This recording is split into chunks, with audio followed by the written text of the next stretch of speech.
کہ میں اس آگسٹ ہاؤس میں پاکستان پیپلز پارٹی کے ریپرزینٹیٹو کی حیثیت سے بات کر رہی ہوں۔ تو میری پارٹی کو یہ فخر حاصل ہے کہ اس کے بانی قائد پاکستان کے نہ صرف پہلے منتخب صدر بلکہ منتخب وزیر اعظم رہے۔ اس کی خاتون لیڈر مسلم امہ کی پہلی وزیر اعظم رہیں اور زرداری صاحب کو یہ شرف حاصل ہوا کہ وہ دوسری دفعہ صدر بنے ہیں۔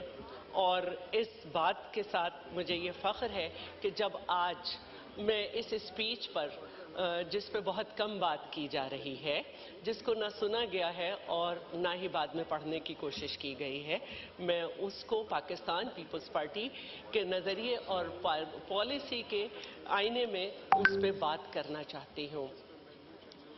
اور میں یہ چاہتی ہوں کہ جو پارٹی لیڈرز پر اعتراض بھی یہ کیے گئے ہیں اس کا بھی جواب میں اپنی پارٹی کے نظریات میں رہتے ہوئے دوں۔ مجھے بڑی حیرانی ہو رہی ہے جب یہ بات کی جاتی ہے کہ زرداری صاحب ریکنسیلیشن کیوں چاہتے ہیں، وہ پولیٹیکل پارٹیز سے بات کیوں کرنا چاہتے ہیں۔ آج اس بات کو بڑے مختلف طریقے سے لیا جا رہا ہے، لیکن اگر آپ ہماری تاریخ پہ نظر ڈالیں تو یہ بات بڑی واضح ہے کہ پاکستان پیپلز پارٹی کی لیڈرشپ نے ہمیشہ اس بات پر یقین رکھا کہ ایک پولیٹیکل لیڈر میں یہ صلاحیت ہونی چاہیے کہ وہ ملکی معاملات پہ مختلف پولیٹیکل پارٹیز کو ایک نقطۂ نظر پہ لے کر آ سکے۔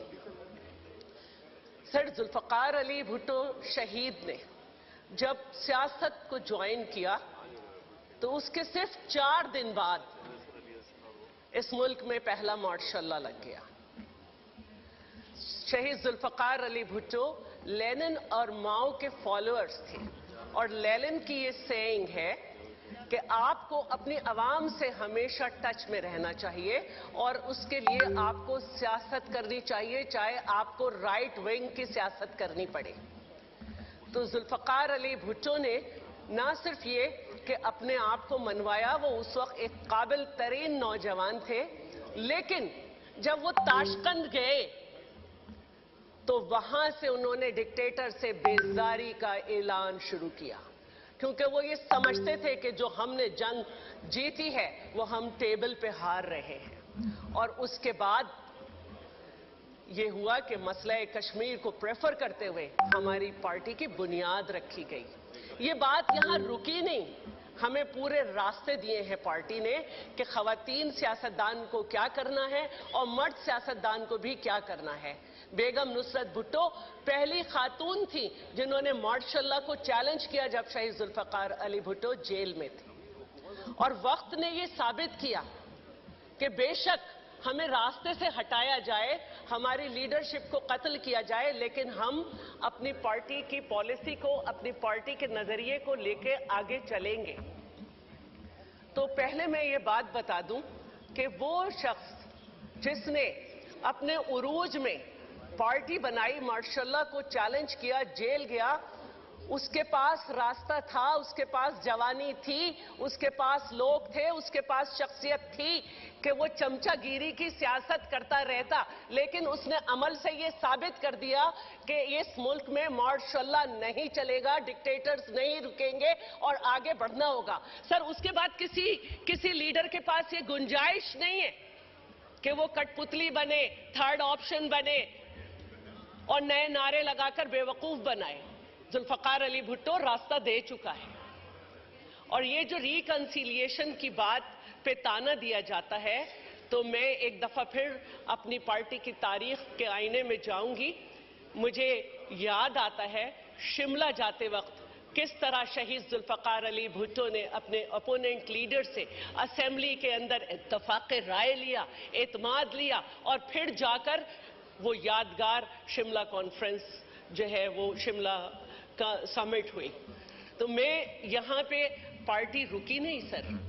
جب میرے قائد کو پھانسی ہو گئی، جب میری پارٹی نے اپنی کمر پہ 84,480 کوڑے کھا لیے، 17 پھانسیاں دے دی گئیں، تو میری لیڈر جو ہے وہ کسی ڈکٹیٹر کے آگے جھکی نہیں، जब डिक्टेटर ने मायूस होकर उन तमाम चमचों करछों से जो शहीद जुल्फकार अली भुट्टो के जुडिशियल मर्डर के बाद समझते थे कि हमें यहां पनाह मिलेगी, उनसे बेजारी के बाद उस कमजोर फिजीक की खातून की तरफ हाथ बढ़ाया तो उसने उन्हें ठुकरा दिया। और वो सबक जो शहीद जुल्फकार अली भुट्टो ने दिया था कि हमें सिर्फ पॉलिटिकल पार्टीज से बात करनी है, उसने पॉलिटिकल पार्टीज से बात की, उन पॉलिटिकल पार्टीज से बात की जिनके लीडर्स ने हमारे लीडर की फांसी पे मिठाइयां बांटी थी, जिन्होंने शादियाने बजाए थे, लेकिन उनसे बात करके एमआरडी बनाई। ये मेरी पार्टी की शहीद जुल्फकार अली भुट्टो के बाद रिकंसिलिएशन की पहली मंजिल और पहली फतह थी कि ये सबसे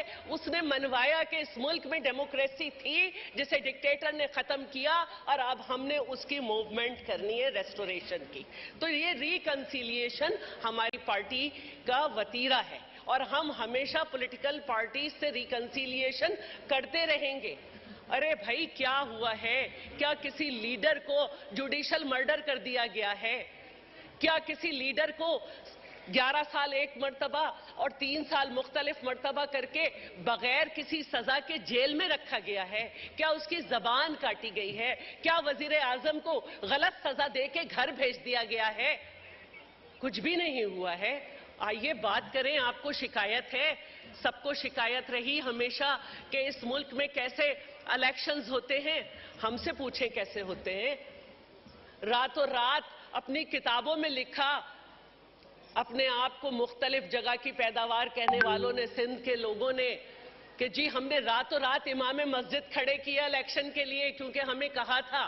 क्या हमें नहीं मालूम कि शहरी सतह पर डिक्टेटर ने कौन सी तंजीम बनाकर जो है लिसानी सियासत की बुनियाद डाली? क्या हमें नहीं मालूम कि सिर्फ एक पीपल्स पार्टी को पीछे करने के लिए किस तरह जो है हॉरिजेंटली और वर्टिकली दरारें डाली गई मुल्क में, जबान की बुनियाद पे, बरादरी की बुनियाद पे? लेकिन हम पीछे नहीं हटे। यहां तक कि प्री पोल रिगिंग इस तरह से होने लगी कि 4P की बुनियाद रखी गई, मेरी कायद को हटाया गया।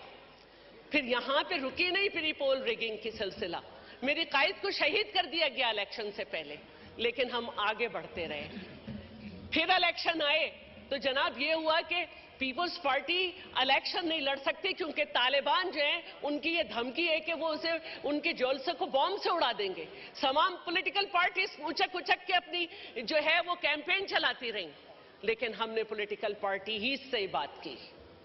हम 126 थे, लेकिन हमने अपने पार्टी के नजरिए के ऊपर चलते हुए आइन को भी बहाल किया। हमने जो है ज़राअत भी रिकॉर्ड की, एक्सपोर्ट की। हमने जो है वो अपनी अवाम के लिए 1000 साल के लिए सोचा और सी पैक जो है वो उसकी बुनियाद रखी गई। तो हम आज भी जब आपसे और सबसे रिकंसिलिएशन की बात करते हैं तो अपने मुल्क के लिए करते हैं, इस पार्लियामेंट के लिए करते हैं कि इस पार्लियामेंट को ताला ना लगे, यहाँ पे अवाम के मसाइल सुने जाएं। आइए बात करें। हमें देखिए 44 साल के बाद उसी इदारे से इंसाफ मांगते हैं जहां से मेरे कायद को शहीद किया गया, जुडिशियल मर्डर किया गया। उसी इदारे से इंसाफ मांगते हैं कि मेरे कायद ने समझते थे, बैरिस्टर थे, बार एट लॉ किया हुआ था, मैं यही सब कहूंगी ना, लेकिन माय लॉर्ड कहते हुए फांसी पे चढ़ गए क्योंकि वो समझते थे कि आज मुझे अगर हटाया जा रहा है तो मैं एक नजरिए पे चल रहा हूं और मेरा नजरिया हमेशा जिंदा रहेगा। और सर आज भी वो नजरिया जिंदा है और हम रिकंसिलिएशन की बात करते हैं। हमें मालूम है कि हमें इसी असेंबली से रास्ता निकालना है। हमें जो भी रिफॉर्म्स करनी है, चाहे इलेक्टोरल रिफॉर्म्स करें, चाहे जुडिशियल रिफॉर्म्स करें, हमने इसी असेंबली से करनी है। मैं दावत देती हूं तकरीर के पहले हिस्से पे बात करते हुए कि आइए किसी भी ताकत की कठपुतली बनने के बजाय बेहतर है कि अब सियासी रास्ता इख्तियार कीजिए। सर इस स्पीच में बात की गई है एजुकेशन पर और हेल्थ पर। मैं ये कहना चाहती हूं कि मुझे खुशी हुई कि कंटेनर का इस्तेमाल अब पंजाब में भी हुआ। मैं चाहती हूं कि सूबे सिंध की तरह चेस्ट पेन यूनिट्स भी कंटेनर में बनाए जाएं। मैं ये चाहती हूं कि जो टेली मेडिसिन का रास्ता हमारे सिंध में हुआ है, अपने अवाम को जो है सहूलत देने के लिए सेहत की, उन पे अमल किया जाए। जिस तरह state of the art hospitals बनाए गए हैं पूरे सिंध में, चाहे वो दिल के हों, चाहे वो गुर्दे के हों, चाहे वो जिगर के हों, इस तरह से मैं चाहती हूं कि पूरे मुल्क में ये हॉस्पिटल्स बने। जहां भी मेरे कायद बिलावल भुट्टो जाते हैं, लोग उनसे यही डिमांड करते हैं। और क्योंकि हमारे पास टाइम कम है, इंशाल्लाह जिंदगी रही तो मैं आपको वो तादाद दूंगी कि जब से ये हॉस्पिटल्स बने हैं उसमें कितने पेशेंट्स पूरे पाकिस्तान से आए हैं। तो अगर तमाम सूबे इस पे अमल करेंगे तो मुझे खुशी होगी कि जो एक पेशेंट का लोड है, आबादी का तो ऑलरेडी सिंध में है, क्योंकि जो हमारी माशी पॉलिसी है, जो हमारे हालात हैं, उससे तमाम सूबों के लोग हमारे यहाँ आते हैं, लेकिन ये पेशेंट का लोड कम होगा। एजुकेशन को बात की गई और ख़ास तौर पर कहा यह जाता है कि बड़े कम पॉइंट्स थे। जी, आप 777 पॉइंट्स रखें, इंप्लीमेंट एक पे भी ना हो तो उससे बेहतर है कि आप कम पॉइंट रखें जिनसे सारे पॉइंट्स इंटरलिंक हैं, उन पे बात करें और इंप्लीमेंटेशन की कोशिश करें। क्योंकि यहाँ ये बात होती रही कि सिंध में नहीं है उसका जो असर है, तो मैं ये बात करूंगी कि एजुकेशन पे मैं जब बात करना चाहती हूँ तो इस पे जोर दिया गया है कि आउट ऑफ स्कूल जो चिल्ड्रन हैं, और ये पूरे पाकिस्तान में है और बहुत से सूबों में ज़्यादा भी, बहुत सूबे में ज़्यादा भी होंगे किसी में, लेकिन पब्लिक प्राइवेट पार्टनरशिप में हमने बहुत सारे आउट गोइंग स्कूल बच्चों को स्कूल्स में भेजा है। और एक तेज़ तरीन जो है वो सिलेबस इंट्रोड्यूस कराया गया है, जिसमें वो बच्चे जो लेट स्कूल जा रहे हैं या नहीं जा रहे हैं वो 2 से 3 साल में करें। तो मैं चाहती हूँ कि ये सब जगह हो। और सर, इसके साथ साथ जो हमने पॉलिसी इख्तियार की है, क्योंकि जब हमने शहीद बीबी के बाद इक़्तिदार संभाला था तो लियारी में हमें गैंगस्टर तोहफे में मिले थे, लेकिन आज वहां पे मेडिकल कॉलेज भी है और पाकिस्तान बनने के बाद दूसरी जर्नल यूनिवर्सिटी भी है। हमने किला कमर किया है उन लोगों का।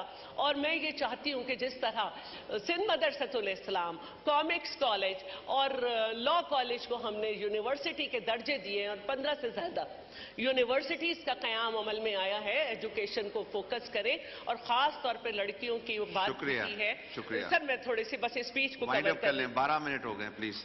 मैं बस स्पीच पे वाइंड अप कर लें। मैं स्पीच पे कर रही हूँ थोड़ी सी।